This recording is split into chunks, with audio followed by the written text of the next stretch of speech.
Hi, Young Voices UK team. I'm Cecilia and thank you very much for taking the time to review my application today. To give you a bit of background on me, professionally, I'm a senior policy advisor working in UK government as head of a commissions department, essentially dealing with Secretary of State briefings, ministerial reports, and parliamentary questions. Aside from that, I'm the Eastern Europe and Central Asia editor for international affairs publication Atlas of Today's World, and editor-in-chief for a pamphlet exploring the disproportionate impacts that the pandemic has had on women.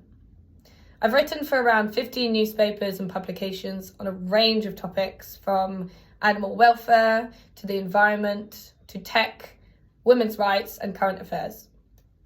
As an elected representative of 3 national executive committees on political think tanks, I'm lucky enough to be able to chair events with, host and speak alongside MPs, MEPs, NGO representatives and human rights lawyers.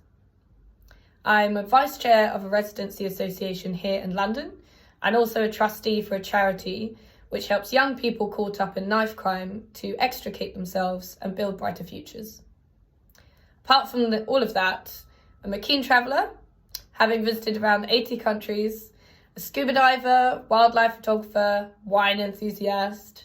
I play national dodgeball, random, I know, and I compete on the England squad for karate. I'm a lifelong learner and regularly complete courses in everything from intellectual property law to cloud computing. So why do I want to join Young Voices UK?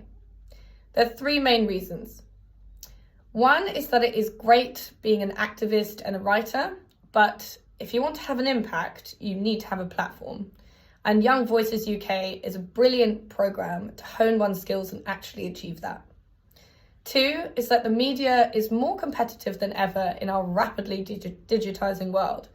And I want to learn from the expertise and knowledge that you have consolidated in order to improve my content, whether that's televised or written, and actually stand out from the crowd.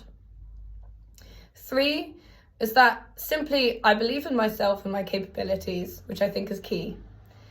It's not easy being a young woman in politics, but I've always refused to let stereotypes define me or hold me back. Whether that's founding my own public speaking business and going on to address heads of state and overcoming that imposter syndrome, or deciding that what I have to say on the state of our society is actually worth publishing and achieving that, or competing on Ninja Warrior despite the fact that I do not do calisthenics, or being selected to lead government departments over people at an average age of 65 with 3 decades of experience in the civil service. I embrace barriers wherever I see them and I go for opportunities anyway. I think and hope I could bring a wealth of experience and a real eagerness to learn and reach my full potential to your programme, and would welcome the chance to meet like-minded people along the way and hopefully make some great connections in your next cohort. Thank you again for listening, and I look forward to hearing from you.